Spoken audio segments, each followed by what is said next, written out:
নমস্কার, বাংলা স্ফিয়ারে রাত ৯:৩০ প্রাইম টাইমে আজ আমি বিধানচন্দ্র রায়কে নিয়ে বলবো, এবং এই সিদ্ধান্ত আমি ডেলিবারেটলি নিয়েছি একথা জেনে যে যেসব ঘটনার প্রতি আমজনতার আজকে দৃষ্টি রয়েছে, বিধানচন্দ্র রায়ের জন্মদিন এবং মৃত্যুদিন তার মধ্যে পড়েন।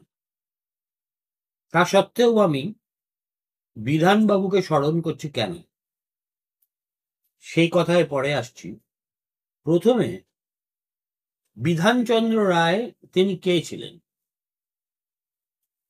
১৯৫০ সালে পশ্চিমবঙ্গ প্রদেশ কংগ্রেসের তত্ত্বাবধানে বিধানচন্দ্রের একটি জীবনী লেখা হয়েছে।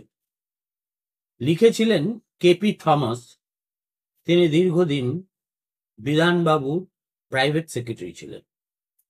সেই বইয়ের ফরওয়ার্ডে তৎকালীন প্রধানমন্ত্রী জওহরলাল নেহরু কি লিখেছিলেন আমি আপনাদের সেটা পড়ে শোনাতে চাই। Doctor Bidhan Chandra Roy has had a varied career and he has participated in a multitude of activities. In each of them, he has distinguished himself. But he is something more than a person of distinction in these various activities.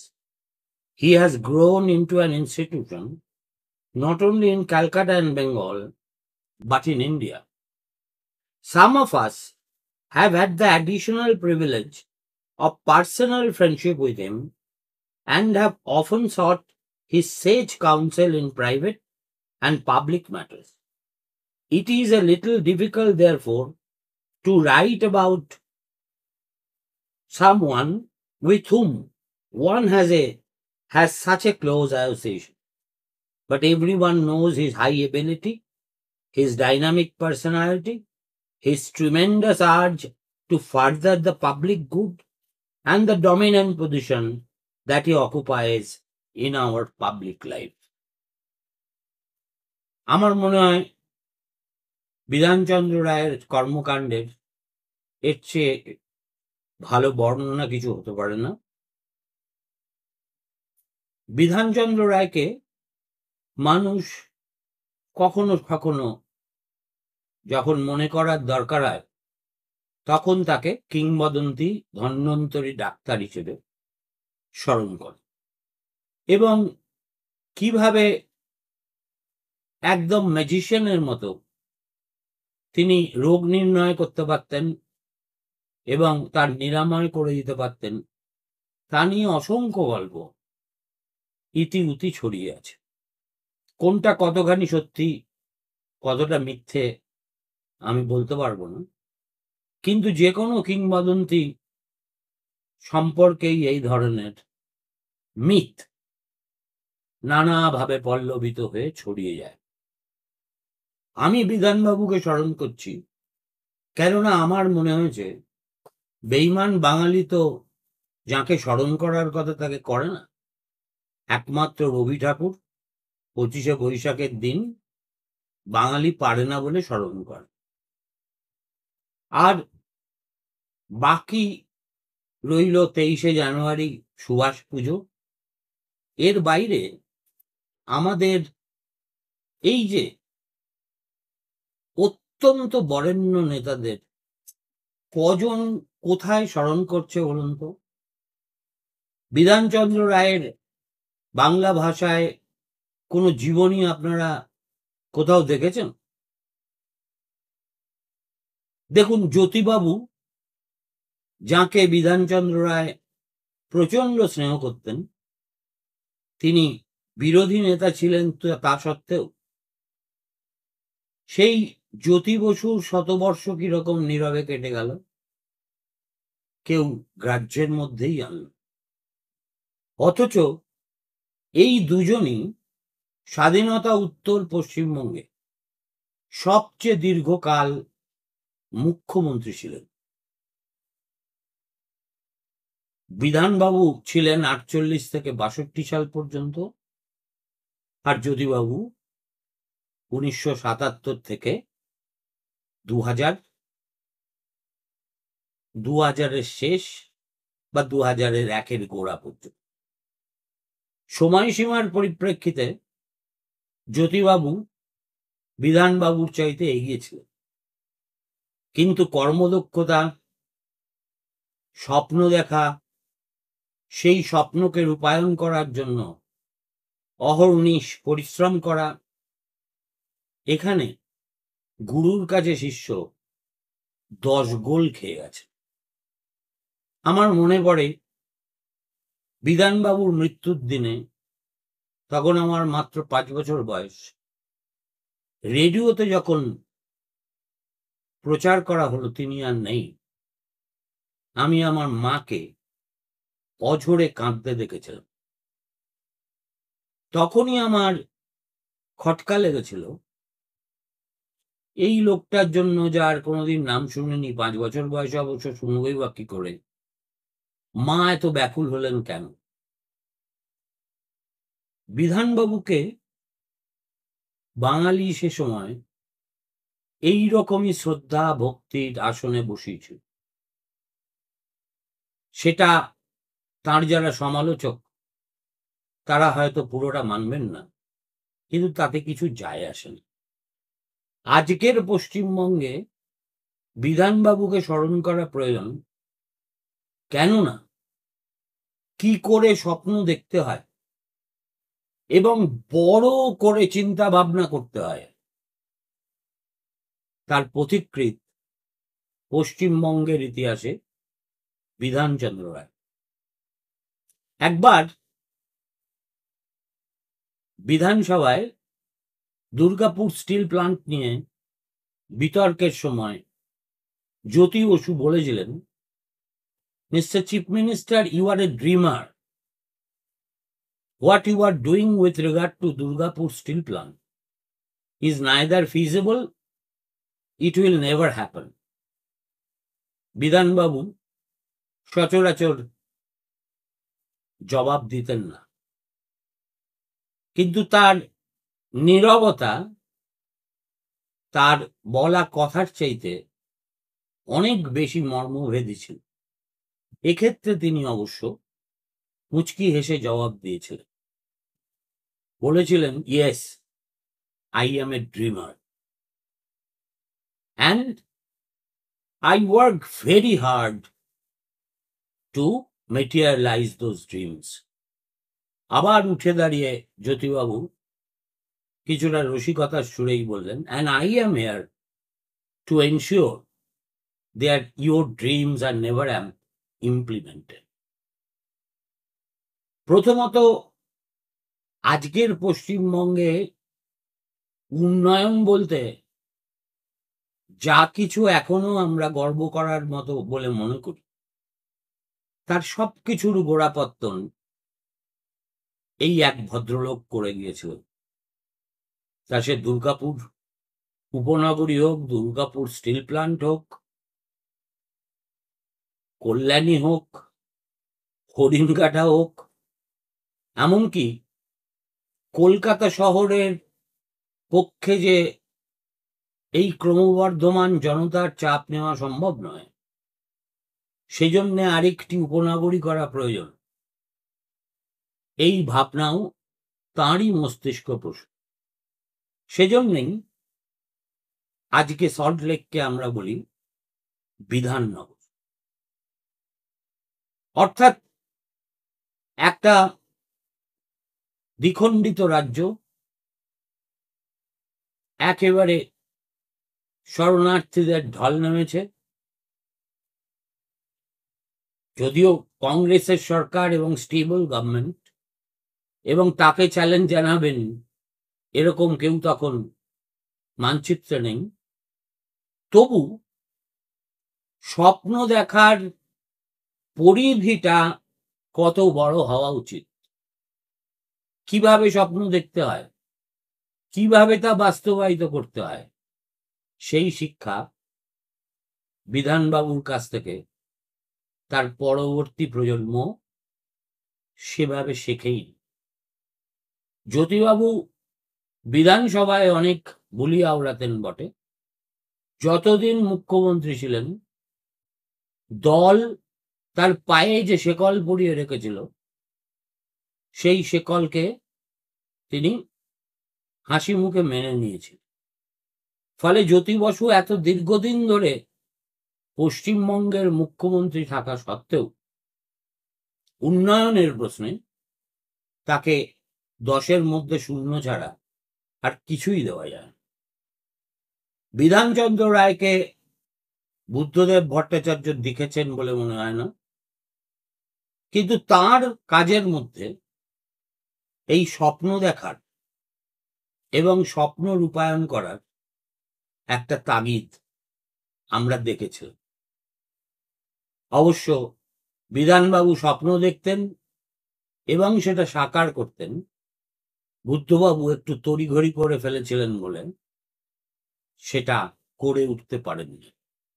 আর আজকে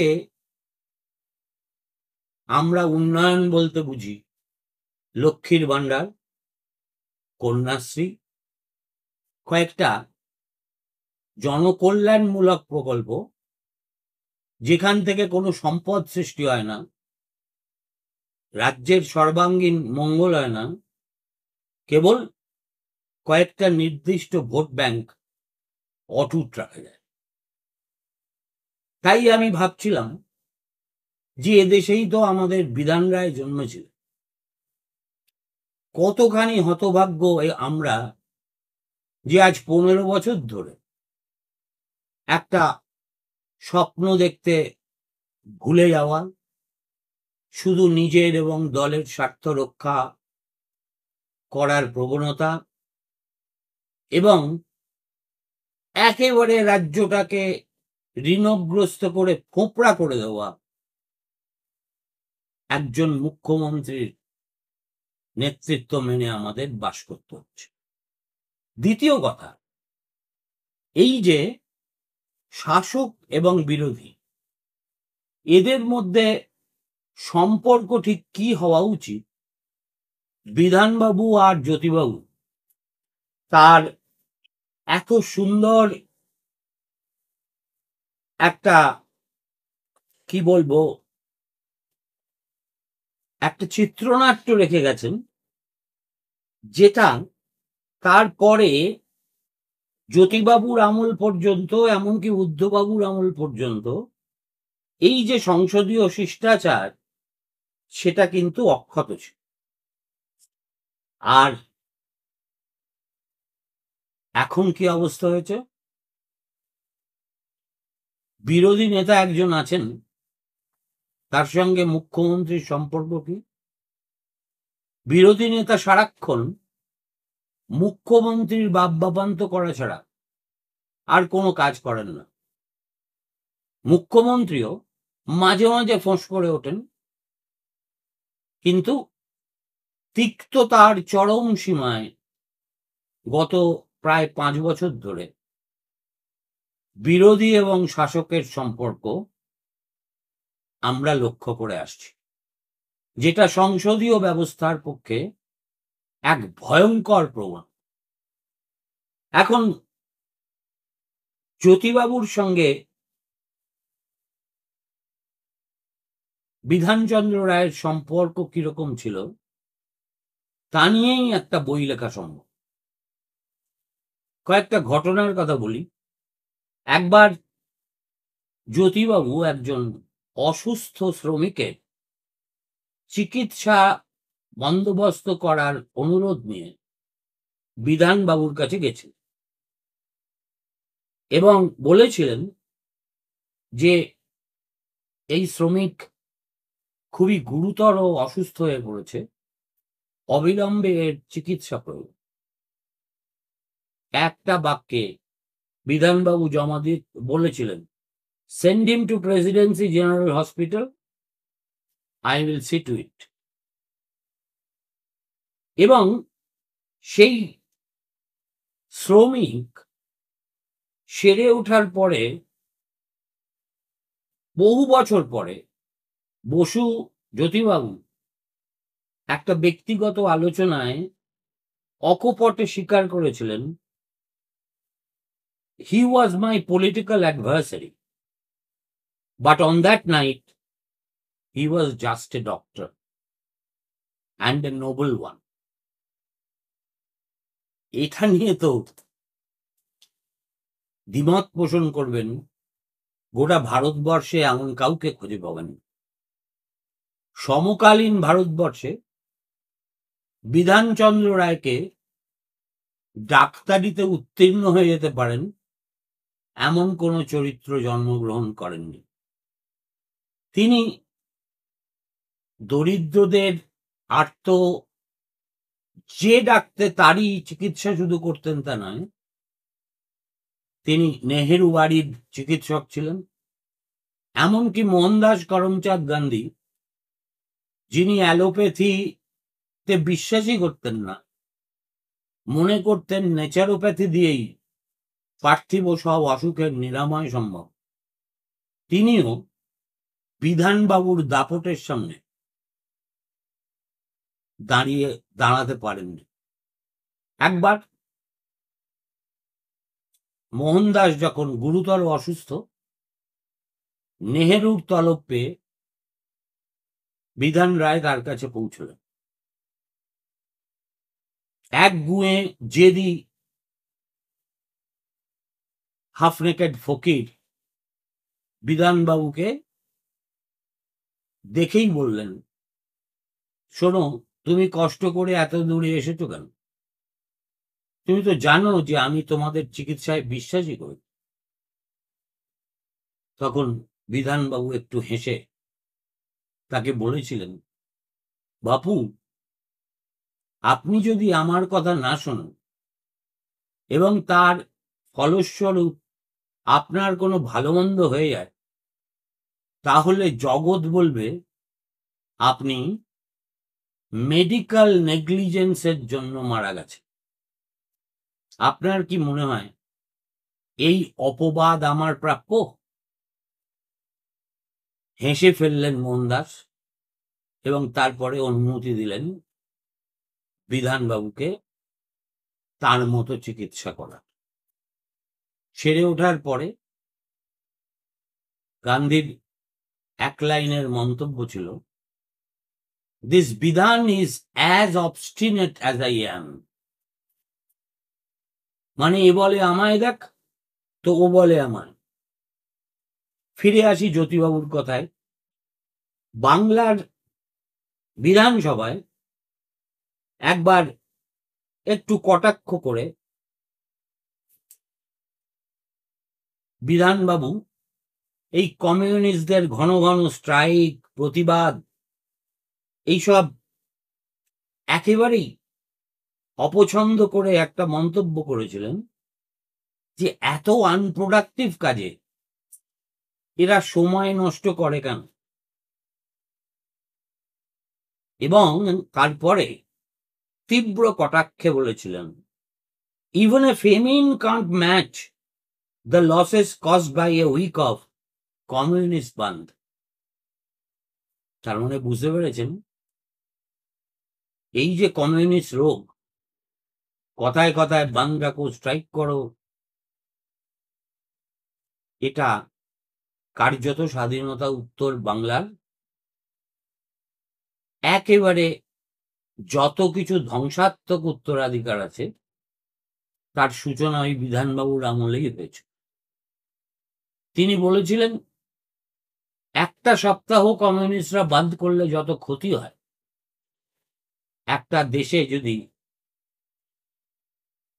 famine দেখা দেয় তাতেও এতটা ক্ষতি হয়।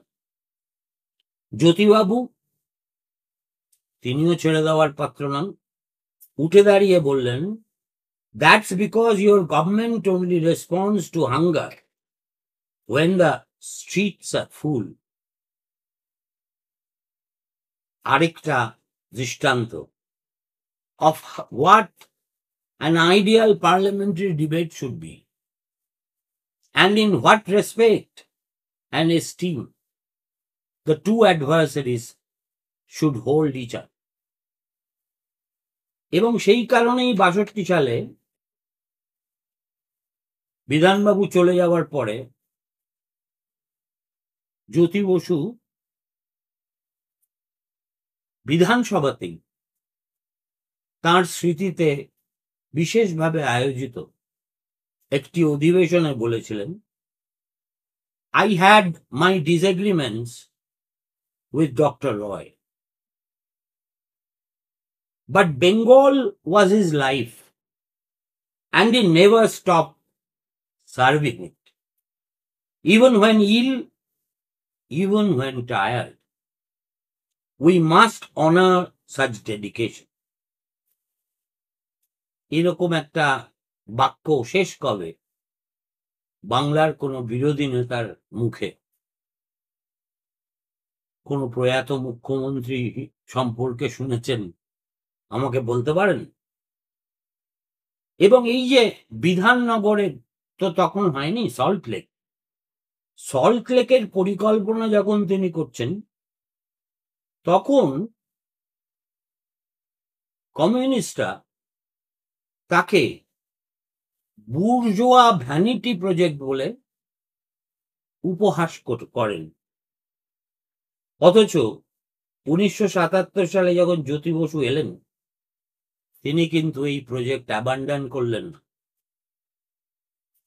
উল্টে বিধানবাবু যতটা করে গিয়েছিলেন সেটা আরো সম্প্রসারণ করলেন। সুতরাং তখন জ্যোতিবাবুকে জিজ্ঞেস করা হয়েছে, একদা আপনার দল যে পরিকল্পনাকে বিরোধিতা করেছিল আজ সেটা আপনারা রূপায়ণ করছেন কেন? তার জবাব কি ছিল জানেন? Doctor Roy planned for the future. Perhaps we now live in. এই জন্যই আমার মনে হলো সংসদীয় গণতন্ত্রের একেবারে চরমতম দুর্দিনে এই মহিরুহ সদৃশ মানুষটিকে স্মরণ করা প্রয়োজন। শুধু আমার একার নয়, প্রতিটি বাঙালির। অথচ বিধানবাবুর জন্মদিনে তার ওই ওয়েলিংটন স্কোয়ারের বাড়িতে কিছু একেবারে সম্পূর্ণ প্রাণহীন উপাচারের আয়োজন ছাড়া আর কিছুই হয়। ১ জুলাই আসে চলে যায়, বছরের ৩৬৪ দিন আমরা এই মহিরুহকে বিস্মৃত হয়ে থাকি। একদিকে যেমন জ্যোতি বসু একেবারে আদর্শ বিরোধী নেতা হিসেবে বিধানচন্দ্রের বিরোধিতা করতেন এবং কখনো কখনো একেবারে সন্তান সুলভ স্নেহে বিধানবাবু তার জবাব দিতেন, আরো একজন রাজনৈতিক তারকার উত্থানও কিন্তু বিধানবাবুর জমানাতেই হয়েছিল। তার নাম সিদ্ধার্থ শঙ্কর রায়। স্বয়ং সিদ্ধার্থবাবু আমাকে বলেছিলেন যে বিধানচন্দ্রের সুপ্ত বাসনা ছিল আমাকে তিনি তার উত্তরসূরি হিসেবে গড়ে পিঠে নেবেন, কিন্তু সেটা হতে পারেনি। আমি ইস্তফা দিয়ে বিধানচন্দ্রের ক্যাবিনেট থেকে বেরিয়ে এসেছিলাম। তারপর আমার জেতা সিট থেকে রিজাইন করে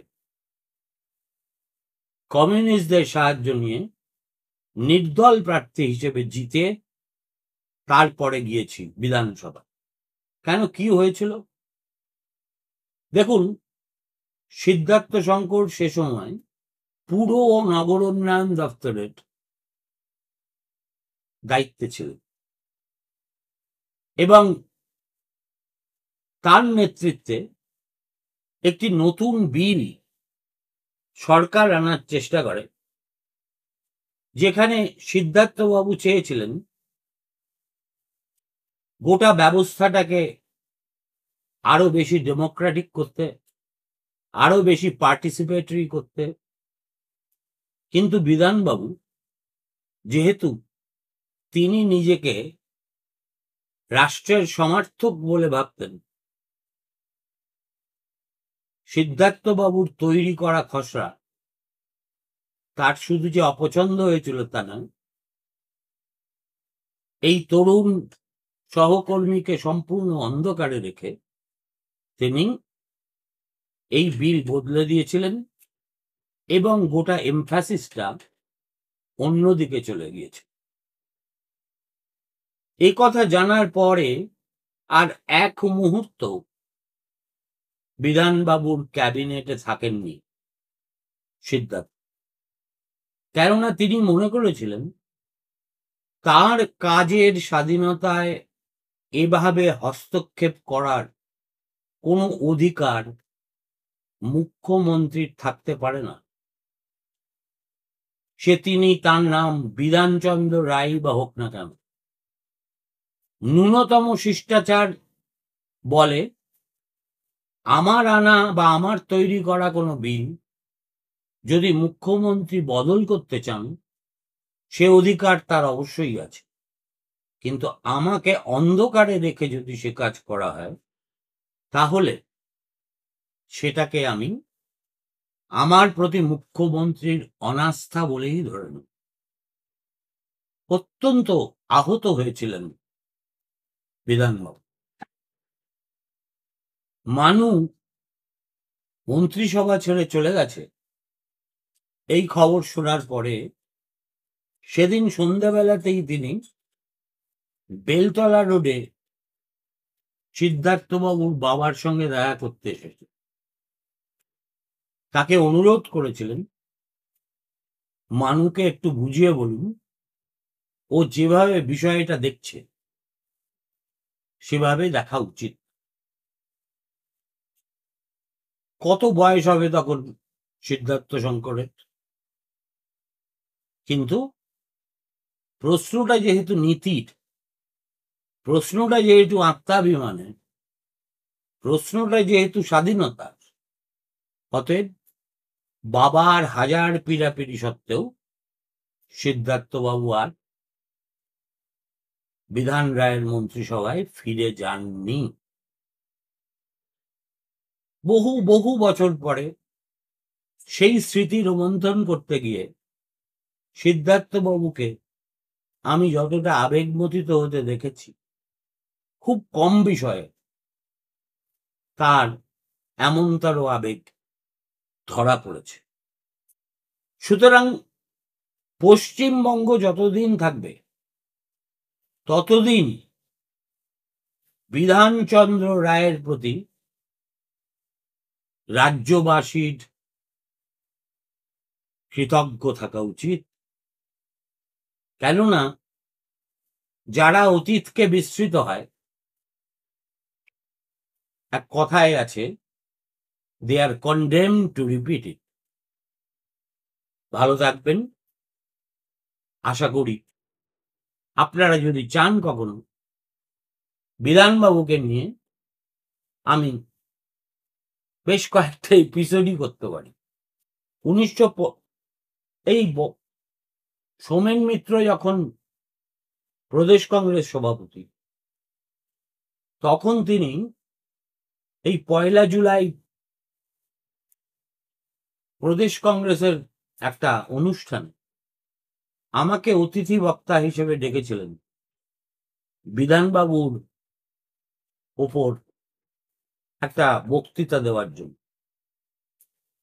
বক্তৃতার শেষে আমি যখন তাকে বললাম, সোমেনদা, তুমি কি জানো যে তোমাদের এই প্রদেশ কংগ্রেসই অগ্রণী ভূমিকা নিয়ে 1955 সালে বিধানবাবুর একটা জীবনী লেখানোর ব্যবস্থা করেছিল। আকাশ থেকে বললেন তৎকালীন প্রদেশ কংগ্রেস সভাপতি, আমাকে বললেন তাই না? নিজের ঘরেই যদি বিধানচন্দ্র এতটা বিস্মৃতির অতলে তলিয়ে যান, তাহলে বাইরে কি হচ্ছে বা হয়ে থাকে আপনারাই ভেবে দেখুন। নমস্কার।